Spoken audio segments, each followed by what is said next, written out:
အားလုံးပဲမင်္ဂလာပါခင်ဗျာမိတ်ဆွေတို့ကိုဒီဗီဒီယိုဖိုင်လေးမှာကတော့ engine တွေမှာခေါ်သုံးနှုန်းနေတဲ့ 1.3 1.5 2.0 အစားရှိသည့်ဖြင့်ခေါ်သုံးနှုန်းပြီးတော့တချို့ရဲ့ engine တွေကဥမာအနေနဲ့ 2000cc လို့ခေါ်တယ်တချို့ကတော့ 1500cc လို့ခေါ်တယ် 1800cc လို့ခေါ်ကြတယ် 1300cc လို့ခေါ်ကြတယ်တချို့ကြတော့လည်း 0.3 0.5 အစားရှိသည့်ဖြင့်ခေါ်ကြတာပဲဖြစ်ပါတယ်ဒါတွေကဘာကိုရည်ညွှန်းနေတာလဲဘာတွေကွာနေတာလဲဥမာအနေနဲ့ 2.0 နဲ့ 2000cc ကအတူတူပဲဖြစ်ပါတယ်ဒါပေမဲ့တချို့ကကြတော့ 2.0 လို့သုံးကြပါတယ်ချို့ကကြတော့ 2000cc လို့သုံးကြတာပဲဖြစ်ပါတယ်ဒါကဘယ်လိုပုံစံမျိုးနဲ့ကွာခြားပြီးတော့ဘယ်လိုပုံစံမျိုးနဲ့ခေါ်ဝေါ်နေကြတာလဲဒါနဲ့ပတ်သက်ပြီးတော့မိတ်ဆွေတို့ကိုဒီဗီဒီယိုဖိုင်လေးမှာဘုဒ္ဓဖြစ်မျှဝေပေးချင်တာပဲဖြစ်ပါတယ်ဒါအပြင် 2000cc ကိုဘယ်လိုပုံစံမျိုးနဲ့တွက်ချက်လို့ရလဲ 1500cc ကိုရောဘယ်လိုပုံစံမျိုးနဲ့တွက်ချက်လို့ရလဲဒါနဲ့ပတ်သက်ပြီးတော့လည်းမိတ်ဆွေတို့ကိုအနည်းငယ်ဘုဒ္ဓဖြစ်မျှဝေပေးချင်တာပဲဖြစ်ပါတယ်မိတ်ဆွေတို့ကိုဒီဗီဒီယိုဖိုင်လေးမှာကတော့ကျွန်တော် whiteboard လေးပြင်ဆင်ထားပါတယ် whiteboard လေးနဲ့ဘယ်လိုပုံစံမျိုးတွက်ချက်ရလဲ unit ရဲ့ဆက်သွယ်ချက်တွေကဘယ်လိုကွာနေလဲဒါနဲ့ပတ်သက်ပြီးတော့မိတ်ဆွေတို့ကိုမျှဝေပေးချင်တာပဲဖြစ်ပါတယ်ဒါဆိုရင်ကျွန်တော်တို့ like ကြည့်ရအောင်ဥမာအနေနဲ့ကျွန်တော်တို့ခေါ်ဝေါ်နေကြတဲ့ 2.0 ပေါ့နော်အလွယ်ဆုံးပြောမယ်ဆိုရင် 1.0 ပဲဆိုကြပါတော့ 1.0 ဆိုရင်တကယ်တမ်းကတော့ engine ရဲ့ဒီ capacity ပေါ့နော်သူ့ရဲ့အတွင်းထဲမှာရှိနေတဲ့မီးလောင်ပေါက်ကွဲတဲ့ combustion chamber ရဲ့ဒူတယ်ပဲဖြစ်ပါတယ်အဲ့ဒါကိုလီတာနဲ့သုံးတာဖြစ်ပါတယ်ပေါ့နော် LIT ကလီတာပေါ့နော်လီတာကိုခေါ်သုံးတာဖြစ်ပါတယ် unit ဆက်သွယ်ခြင်းအရာဆိုလို့ရှိရင်တော့ 1.0 တလီတာမှာဆိုလို့ရှိရင်ပေါ့နော်ဒါတလီ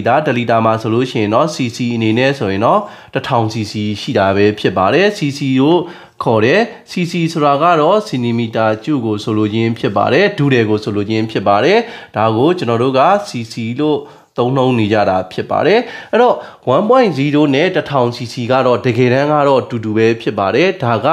unit ပဲကွာသွားတာပဲဖြစ်ပါတယ်1ကတော့လီတာဖြစ်ပြီးတော့1000ကတော့ cc ဖြစ်ပါတယ် unit ဆက်သွယ်ချက်အရာဆိုလို့ရှိရင်တော့1လီတာမှာ 1000cc ရှိတာပဲဖြစ်ပါတယ်ကျွန်တော်တို့တောက်သုံးနေတဲ့ရေတံဘူးတွေပေါ့နော်ရေတံဘူး1လီတာတွေဆိုလို့ရှိရင်ဒါက 1000cc လို့ပြောလို့ရမှာပဲဖြစ်ပါတယ်ဒါကြောင့်မို့မိတ်ဆွေတို့အနေနဲ့ 1000cc ကို 1.0 လို့ခေါ်ဝေါ်တာပဲဖြစ်ပါတယ်တချို့ကကြတော့ 2.0 လို့သုံးနှုန်းကြပါတယ် 2.0 လီတာပေါ့နော် 2.0 ဆိုလို့ရှိရင်2000cc ပဲဖြစ်ပါတယ်အဲ့တော့ 2000cc နဲ့ 2.0 ကအတူတူပဲဒါဆိုရင် 1.5 နဲ့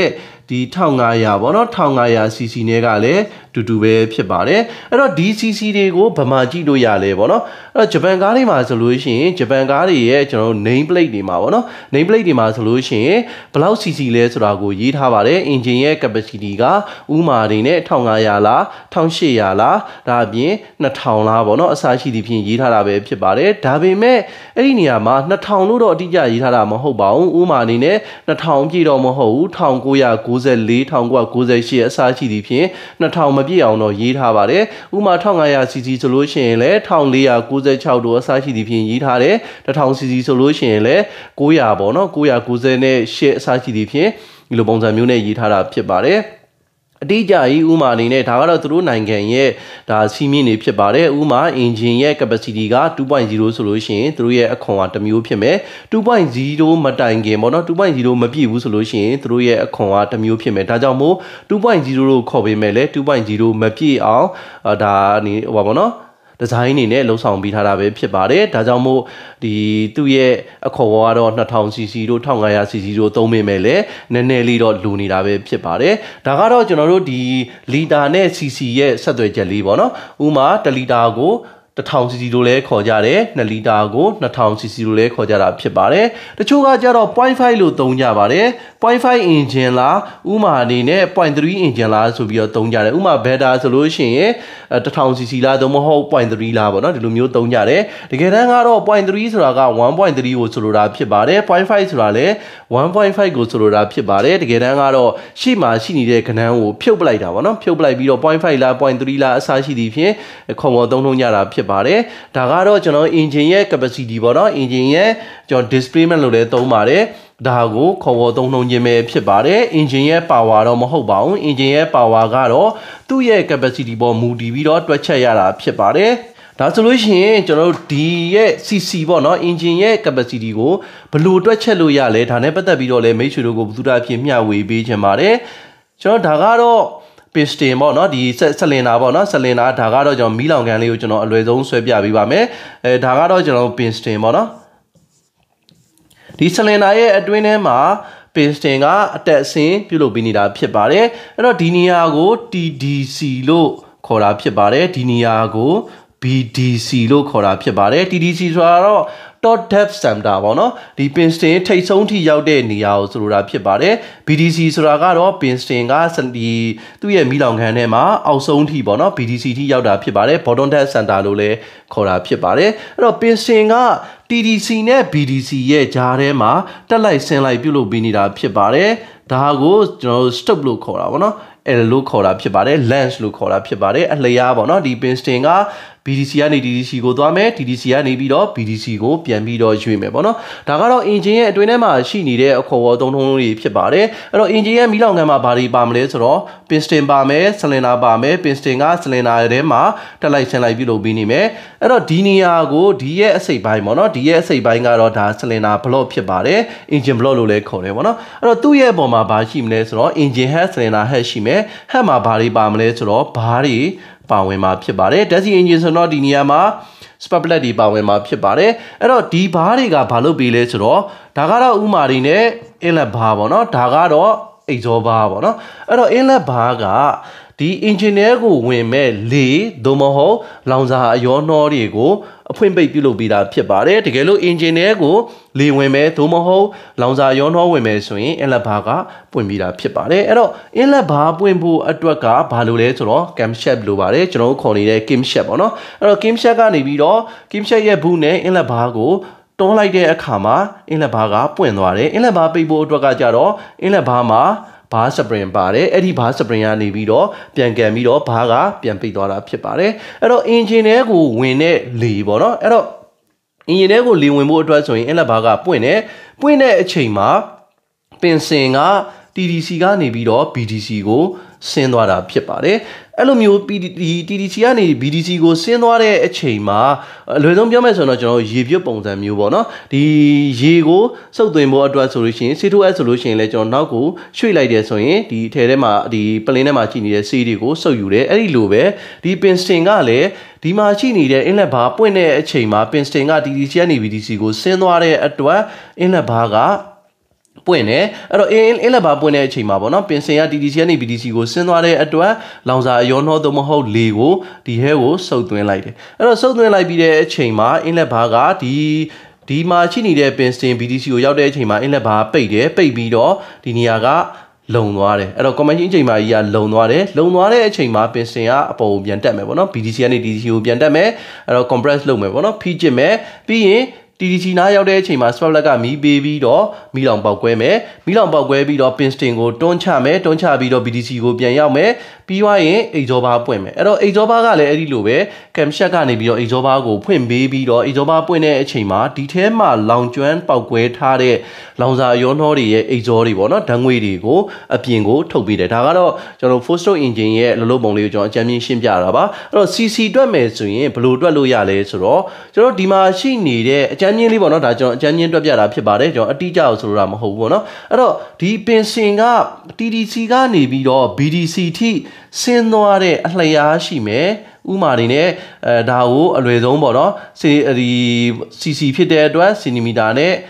ဖွဲ့ထားလိုက်မယ်ပေါ့နော်စင်တီမီတာနဲ့တိုင်းလိုက်မယ်ဒီကနေဒီထိကိုတိုင်းလိုက်မယ်ပြီးရင်ဒီရဲ့ diameter ပေါ့နော်ကျွန်တော်တို့ဒီသူ့ရဲ့အချင်းရှိမယ်ပေါ့နော်အဲ့တော့သူ့ရဲ့ diameter ရှိမယ်အဲ့တော့ diameter ကဘယ်လောက်လဲ diameter ကိုလည်းစင်တီမီတာနဲ့ပဲကျွန်တော်အလွယ်ဆုံးတွက်ချက်လိုက်မယ်ပေါ့နော်အဲ့တော့ diameter လဲသိပြီးရင်သူ့ရဲ့ဒီ stroke လို့ခေါ်တဲ့ဒီ distance ပေါ့နော်သူ့ရဲ့အလျားလဲ length လဲသိပြီဆိုရင်ကျွန်တော်ပုံသင်နည်းလေးတစ်ခုရှိပါတယ်ဒုတယ်ကိုတွက်တဲ့ပုံသင်နည်းပေါ့နော် volume ကိုတွက်တဲ့ပုံသင်နည်းက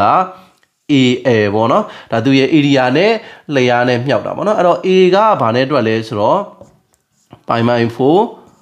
d square နဲ့တွက်ပါတယ်ဒါကတော့အလျားဖြစ်တဲ့အတွက်ပေါ့နော်ဒီလိုမျိုးတွက်တယ်အဲ့တော့ပိုင်ကဘယ်လောက်နဲ့တွက်လဲဆိုတော့ 3.14 ပေါ့နော်ပိုင်ရဲ့တန်ဖိုးကတော့အတိအကျတော့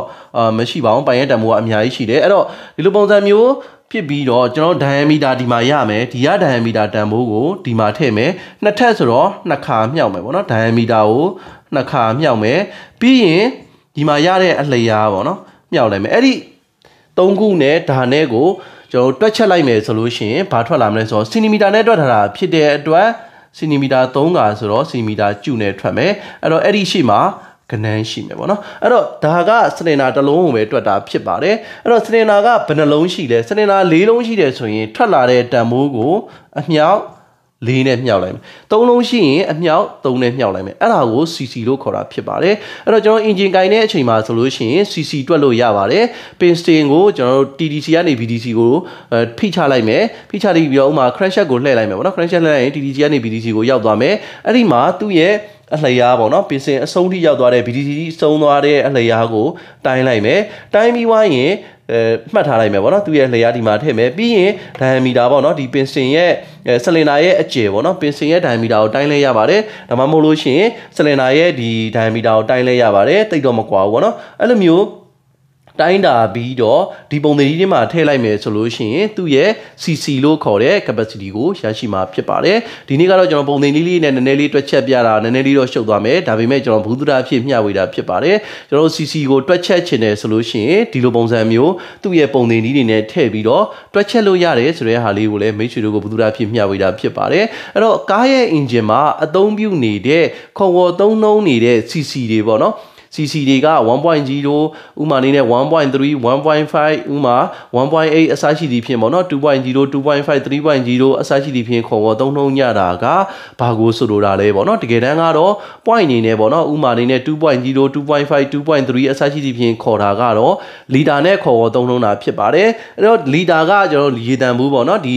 ရေတံဘူးဆိုလို့ရှိရင်ဒါ1လီတာဘူးဖြစ်ပါတယ်အဲ့တော့ 1000 cc ရှိပါတယ်ဒီလီတာဒီဟာရဲ့အပြည့်ပေါ့နော်1လီတာအပြည့်ဆိုလို့ရှိရင်1000 cc ရှိမှာပဲဖြစ်ပါတယ်အဲ့တော့ဒီလိုပုံစံမျိုးကျွန်တော် piston နေနဲ့ဒီမီးလောင်ခန်းတွေပေါ့နော်မီးလောင်ခန်းထဲမှာရှိနေတဲ့ဒုတွေကိုတိုင်းတာပြီးတော့ engine ရဲ့ capacity ကိုတွက်ချက်လို့ရမှာပဲဖြစ်ပါတယ်ဒါကတော့မိတ်ဆွေတို့ကိုဒီနေ့ video file လေးမှာကတော့ကျွန်တော် engine ရဲ့ cc ပေါ့နော် engine ရဲ့ capacity ကိုဘယ်လိုပုံစံမျိုးတွက်ချက်လို့ရလဲဆိုတာနဲ့ပတ်သက်ပြီးတော့မိတ်ဆွေတို့ကိုဘယ်သူတာဖြစ်မျှဝေပေးကြတာပဲဖြစ်ပါတယ်ကျွန်တော်ရဲ့ video file လေးကိုအဆုံးထိကြည့်ရှုပေးတဲ့အတွက်ကျေးဇူးအများကြီးတင်ပါတယ်ခင်ဗျာ